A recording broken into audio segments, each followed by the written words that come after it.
السلام علیکم ورحمۃ اللہ وبرکاتہ۔ محترم ناظرین، جمعے کی نماز کی طرح جمعے کی خطبے کی بھی بڑی اہمیت ہے۔ شریعت نے جمعے کے خطبے کو غور سے سننے کا حکم دیا ہے، لیکن ہمارے یہاں اس سلسلے میں بڑی بے توجہی پائی جاتی ہے۔ بہت سے لوگ تو ایسے ہوتے ہیں جو بہت اخیر وقت میں آتے ہیں جب نماز شروع ہونے والی ہوتی ہے۔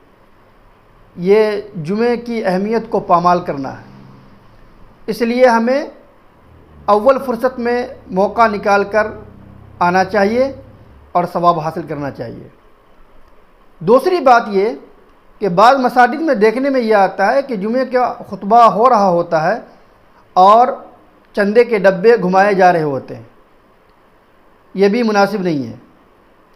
اللہ کے پیارے نبی صلی اللہ علیہ وسلم نے ایک حدیث میں ارشاد فرمایا، اگر تم میں سے کسی نے اپنے ساتھی سے خطبے کے دوران خاموش رہنے کو کہا تو تم نے لغو کام کیا۔ غور کیجئے کہ جب خطبے کے دوران کوئی آدمی شور کر رہا ہو یا کوئی بات چیت کر رہا ہو تو آپ اس کو خاموش رہنے کا حکم ہی نہیں دے سکتے۔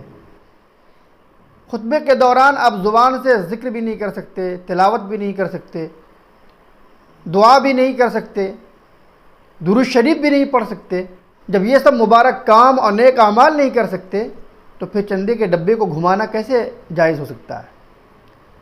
لیکن اکثر مساجد میں دیکھا یہ گیا ہے کہ امام صاحب خطبہ شروع کرتے ہیں اور ادھر چندے کے ڈبے گھومنے شروع ہو جاتے ہیں۔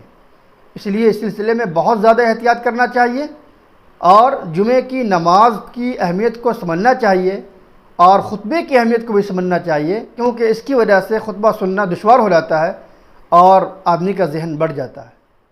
السلام علیکم ورحمۃ اللہ وبرکاتہ۔